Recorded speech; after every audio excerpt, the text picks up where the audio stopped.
Lebih 500 peserta bersaing dalam kejohanan e-sukan Brunei 2020 melibatkan 4 permainan iaitu Dota 2, Tekken 7, Mobile Legend dan PUBG Mobile. Hadiah terkumpul yang ditawarkan RM15,000 bagi kesemua 4 permainan tersebut. Pelancaran kejohanan disempurnakan oleh Yang Berhormat Datuk Seri Setia Awang Haji Ali bin Apong, Menteri Sumber-Sumber Utama dan Pelancongan.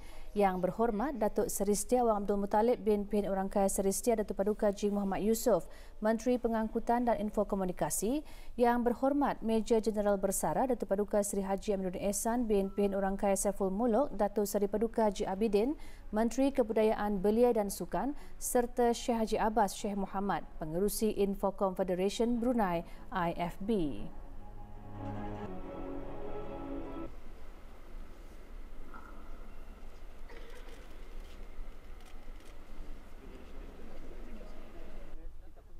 Sebagai salah satu dari aktiviti Brunei December Festival, kejohanan 3 hari itu bertujuan untuk memastikan atlet e-sukan tempatan dilengkapi dengan kemahiran untuk bertanding sama ada di peringkat serantau atau global.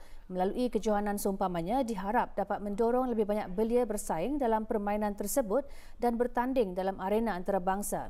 Kejohanan dianjurkan bersama oleh Kementerian Sumber-Sumber Utama dan Pelancongan, Kementerian Pengangkutan dan Infokomunikasi, Kementerian Kebudayaan Belia dan Sukan dan IFB.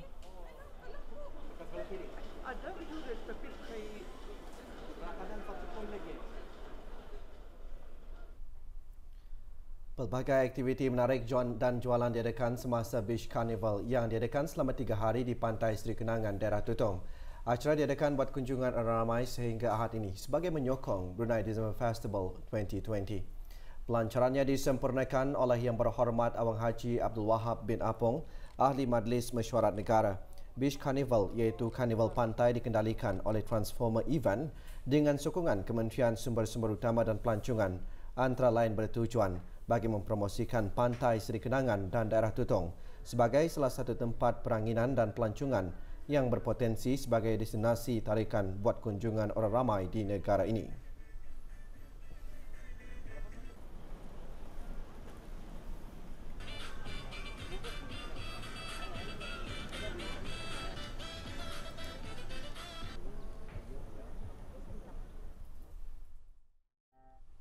Tiada kes jangkitan baru COVID-19 dicatatkan hari ini. Dalam siaran akhbar mengenai perkembangan situasi jangkitan COVID-19 di negara Brunei Darussalam, Kementerian Kesihatan maklumkan jumlah keseluruhan jangkitan kekal 152 dengan kes yang sembuh seramai 149 orang.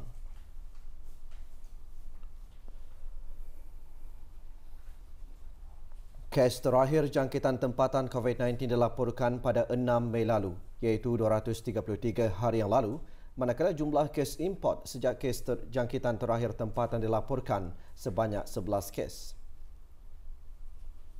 673 orang sedang menjalani pengasingan diri mandatari, manakala seramai 10,043 orang menamatkan pengasingan diri mandatari sejak Mac lalu.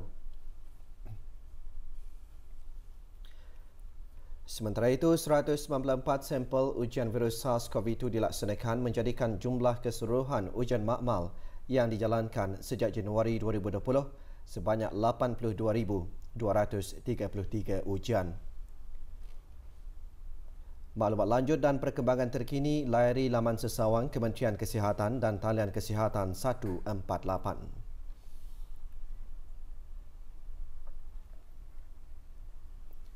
Menurut catatan Pusat Dakwah Islamiah, seramai 404 orang memeluk agama Islam di seluruh negara dari bulan Januari hingga pertengahan bulan Disember tahun ini. Bilangan itu bertambah lagi dengan Majlis Pengislaman 2 orang warga negara Filipina hari ini. Dolores Marcos Mersado berusia 46 tahun dikenali sebagai Keisha Marcos binti Abdullah. Sementara J. Lord Rodavitz Junse berusia 31 tahun kini dikenali sebagai Muhammad Jad Jamil Junse bin Abdullah. Hadir Awang Haji Abdul Rajid bin Haji Muhammad Saleh, Pengarah Pusat Dakwah Islamiah.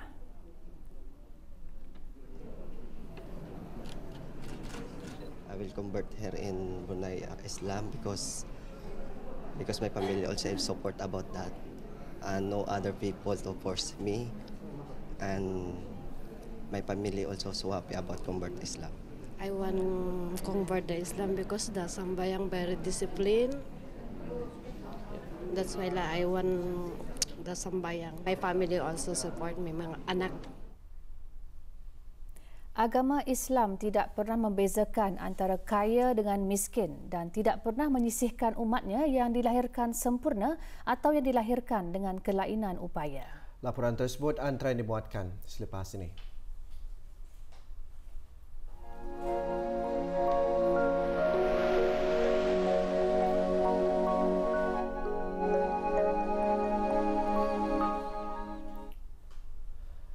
Semulia-mulia manusia di sisi Allah Subhanahu Wa Taala itu ialah orang yang lebih takwanya, bukan yang lebih pangkatnya, keturunannya ataupun bangsa.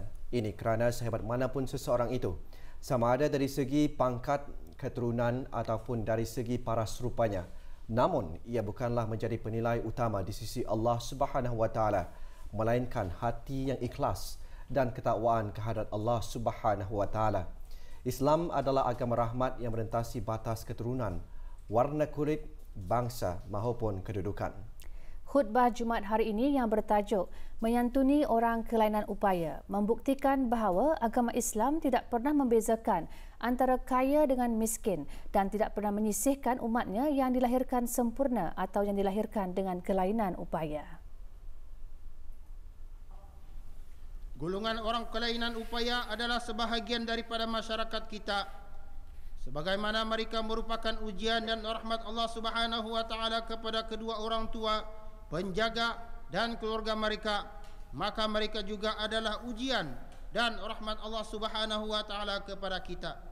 Ini kerana dengan adanya orang yang buta, kita menghargai nikmat melihat. Dengan adanya orang yang pekak, kita mensyukuri nikmat mendengar. Dengan adanya orang yang bisu, maka kita lebih menghargai nilai nikmat berbicara. Dalam hal ini, kita selaku masyarakat prihatin dan penyayang hendaklah sedar dan ingat bahawa kehadiran mereka, iaitu golongan OKU di dunia yang fana ini, bukanlah untuk dihina dan dicerca. Akan tetapi golongan ini hendaklah dipahami, dibantu dan dibimbing supaya mereka berasa dikasihi, dihargai dan tidak merasa disisihkan oleh masyarakat, agar mereka dapat menjalani dan meneruskan kehidupan ini dengan lebih baik dan lebih sejahtera. Beberapa lagi kertas kerja dibentangkan semasa webinar antarabangsa syariah yang diadakan langsung menggunakan aplikasi Zoom. Webinar tersebut memberi peluang untuk membentangkan pendekatan metodologi hukum Islam dalam suasana pandemik COVID-19 ketika ini. Dr. Ahmad Musyahid Idrus, pensyarah Fakultas Syariah dan Hukum Universitas Islam Negeri Alauddin, Makassar, Indonesia, dalam pembentangan bertajuk Keabsahah Fatwa COVID-19 melalui aplikasi kaedah Al-Dara Yuzaluk, menjelaskan Majlis Ugama Indonesia mengeluarkan beberapa fatwa sepanjang berlakunya pandemik COVID-19. Darurat COVID-19 jelasnya membolehkan ruqsyah bagi umat Islam meninggalkan pelbagai keutamaan termasuk beribadah di masjid. Keringanan itu adalah semata-mata untuk menjaga jiwa manusia dari bahaya COVID-19.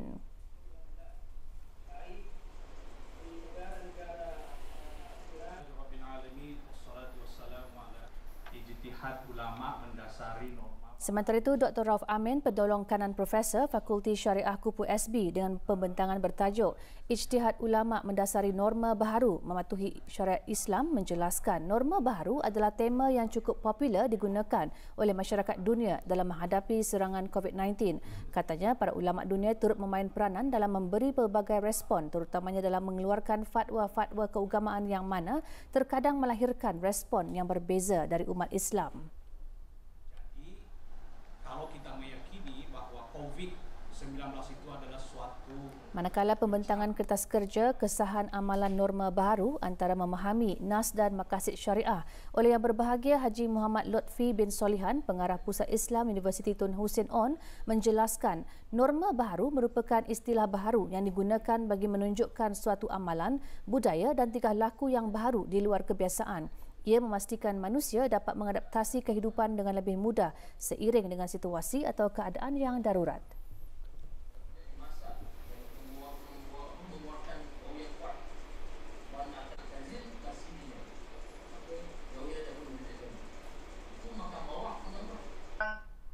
kertas kerja bertajuk Dawabith Al-Syariah dibentangkan oleh Yang Berbahagia Dr. Haji Abdul Wahid Haddadi, Ketua Program Studi PhD Bidang Syariah, Fakulti Syariah dan Hukum, Universitas Islam Negeri Alauddin Makassar, Indonesia. Pembentangan antara lain menjelaskan syariat Islam tidak sekadar menurunkan perintah dan larangan, tetapi Islam wujud untuk mengadakan kebahagiaan umat manusia. Dengan demikian, segala batasan yang telah digariskan dalam syariat Islam tidak bertujuan untuk mempersulitkan kegiatan manusia dalam kehidupan seharian. Sebaliknya, ia ditetapkan untuk tujuan mendatangkan kebaikan dan manfaat.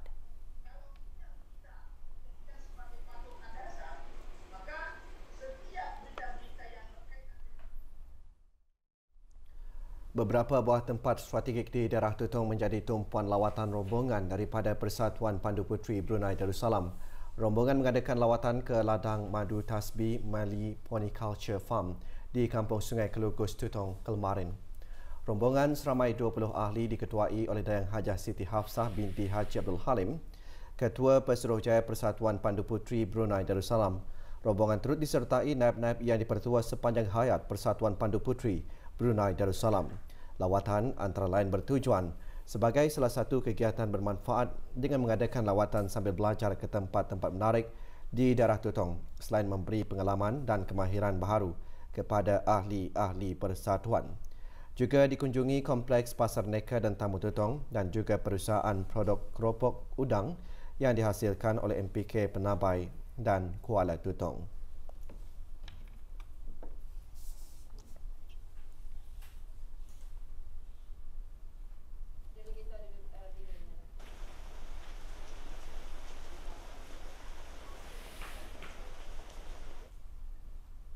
Buku Rangka Kerja Kebangsaan bagi Perlindungan Kanak-kanak atau National Framework on Child Protection NFCP yang baru dilancarkan oleh Kementerian Kebudayaan Belia dan Sukan adalah garis panduan yang dihasrat dapat memajukan ekosistem perlindungan kanak-kanak yang sedia ada bagi tempoh 4 tahun akan datang.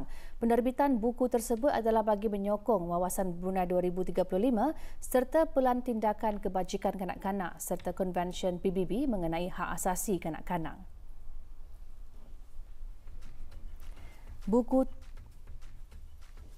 Buku tersebut menumpukan kepada kanak-kanak yang berumur di bawah 18 tahun. Strateginya adalah bagi menangani keutamaan negara ke atas perlindungan kanak-kanak menerusi pendekatan Whole of Nation dan Whole of Government termasuk aspek dasar, undang-undang dan etika serta koordinasi antara agensi.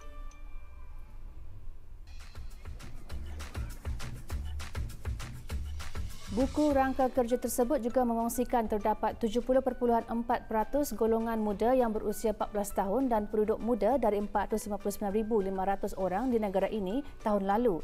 NFCP juga menetapkan hala 7 negara untuk menumpukan ke atas pelaburan bagi meningkatkan perlindungan kanak-kanak dan golongan muda di bawah umur 18 tahun.